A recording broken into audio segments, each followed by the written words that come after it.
थोड़ा सा ही ज्यादा विस्तार से तो नहीं बताऊंगा, लेकिन वो आप भी समझ जाएंगे, हमारे प्रवक्ता साथी भी समझ जाएंगे कि जिस भ्रष्टाचार की ये बात कर रहे हैं, आज से पहले या जो पिछले जो सरकारें थी उसमें जो भ्रष्टाचार था वो कहीं ना कहीं अब की जो सरकार है, जो गठबंधन की सरकार जिसको हम कह रहे हैं, ये असल में तो एक मजबूरी का गठबंधन था। ये जो सरकार अल्पमत में है और वो अगर किसी तरह का जो इस प्रकार का गठबंधन बनाकर अगर कहीं अपने आप को सत्तारूढ़ पार्टी स्थापित करने का काम करे, फिर वो कहे कि हम भ्रष्टाचार पर लगाम लगाने में काबिज हुए, तो वो पूरी तरह गलत है। रोज आप अखबारों में देखिए कितने बड़े बड़े घोटाले सामने आ रहे हैं, कितने बड़े बड़े भ्रष्टाचारी पकड़े जा रहे हैं, रिश्वत लेते हुए जो लोग पकड़े जा रहे हैं।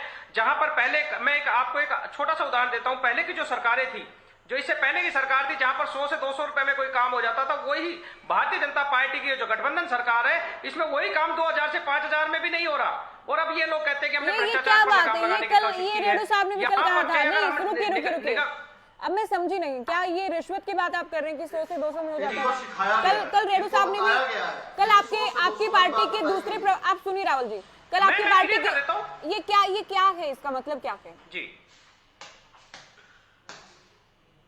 मैं आपको ये बता देता हूं कि इस सरकार में सिर्फ और सिर्फ डराकर पैसे बढ़ाए गए हैं। भ्रष्टाचार पर लगाम लगाने की जो इन्होंने कोशिश की थी वो एक नाकाम कोशिश है। उसमें काम सिर्फ क्या हुआ कि आम पब्लिक जो पहले जो किसी न किसी प्रकार से अपना काम भाईचारे में करवा लेती थी, लेकिन अब वो भाईचारा भी खत्म हो गया। अब तो जो अधिकारी जो कर्मचारी वहां पर बैठे हैं वो ये कह देते थे कि हम आपका ये काम इतनी जल्दी नहीं कर सकते, इसके लिए तो बहुत भारी पैसे लगेंगे। और पैसे लगने की वजह में पैसे उस काम जल्दी करने की वजह में काम के लिए पैसे मांगते थे, और वो पैसे कहीं ना कहीं वो 2 गुना 4 गुना 10 गुना हो गए।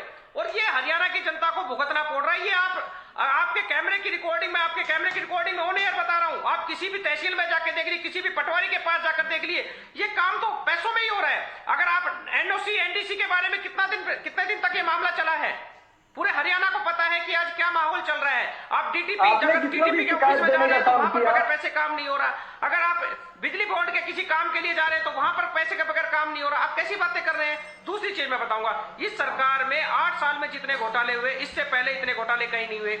चाहे जेजेपी के नेता जो अपने आप में उप मुख्यमंत्री बने, उन्होंने दवा घोटाला का आरोप लगाया, सरकार के ऊपर लगाया, नौकरी का घोटाला, भर्ती घोटाला, यहाँ पर चावल घोटाला जो हुआ, शराब घोटाला, रजिस्ट्री घोटाला, ये सारे इन्हीं से संबंधित है।